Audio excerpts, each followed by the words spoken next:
Le 19 octobre 2017, le télescope panoramique et le système de réponse rapide Pan-STARRS à Hawaï ont annoncé la première détection d'un astéroïde interstellaire, I/2017-U1 alias Oumuamua.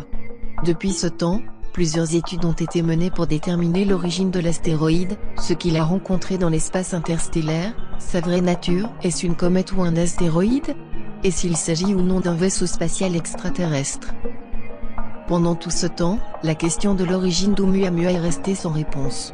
Au-delà de la théorie selon laquelle il provenait de la constellation Lyra, peut-être du système Vega, il n'y a pas eu de réponse définitive.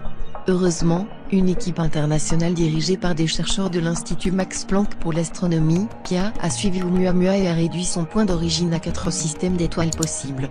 L'étude qui décrit leur découverte, intitulée Étoile d'origine plausible de l'objet interstellaire Oumuamua trouvé dans Gaia DR2, a récemment été acceptée pour publication par l'Astrophysical Journal.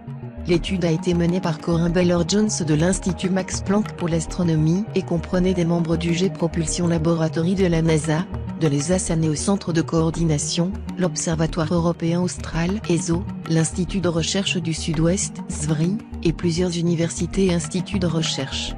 Pour faire marche arrière sur Oumuamua, où elle a commencé son voyage interstellaire il y a plus d'1 million d'années, l'équipe s'est appuyée sur la deuxième version des données du satellite Gaia de l'ESA, Gaia DR2.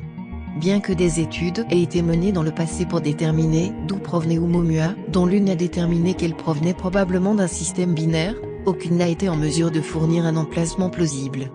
La raison de cela était liée aux suppositions faites à propos de l'orbite d'Oumuamua dans le système solaire, qui n'était pas simplement le résultat d'un objet se déplaçant exclusivement sous l'influence de la gravité du Soleil. Comme l'a montré une étude menée en 2018 par l'astronome Marco Micheli de l'ESA, Oumuamua connaissait une source supplémentaire d'accélération lorsqu'il était proche du Soleil. L'explication la plus probable était que l'Oumuamua était en train de dégazer, ou les composés volatiles congelés, eau, dioxyde de carbone, méthane, ammoniac, etc., se sublimaient à mesure que l'objet se rapprochait du Soleil. Ce comportement, cohérent avec les comètes, aurait ajouté une petite accélération. Bien que cela aurait été trop faible pour être remarqué au départ, il était trop fort pour être ignoré lors du suivi en arrière de l'orbite Oumuamua. En tenant compte de cette accélération dans le système solaire d'Oumuamua, Baylor-Jones et ses collègues ont pu obtenir des estimations précises de la direction et de la vitesse de l'astéroïde interstellaire lorsqu'il est entré dans notre système solaire. Cependant, ce n'était qu'une partie du casse-tête et l'équipe devait également déterminer ce que Oumuamua avait rencontré en chemin et comment cela aurait pu modifier la trajectoire de l'astéroïde.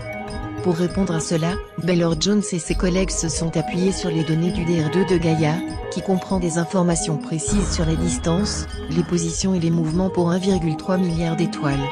En tant que chef de l'un des groupes chargés de préparer les données de Gaia à l'intention de la communauté scientifique, Baylor-Jones connaissait déjà très bien cet ensemble de données particuliers. DR2 comprend également des informations sur la vitesse radiale, c'est-à-dire le mouvement de l'étoile vers et loin de nous, pour 7 millions de ces étoiles, combinées avec des données astronomiques pour 220 000 étoiles supplémentaires à l'aide de la base de données Simbad. L'équipe a ensuite créé un scénario simplifié où les deux Oumuamua et toutes les étoiles de l'étude se déplaçaient en ligne droite et à vitesse constante.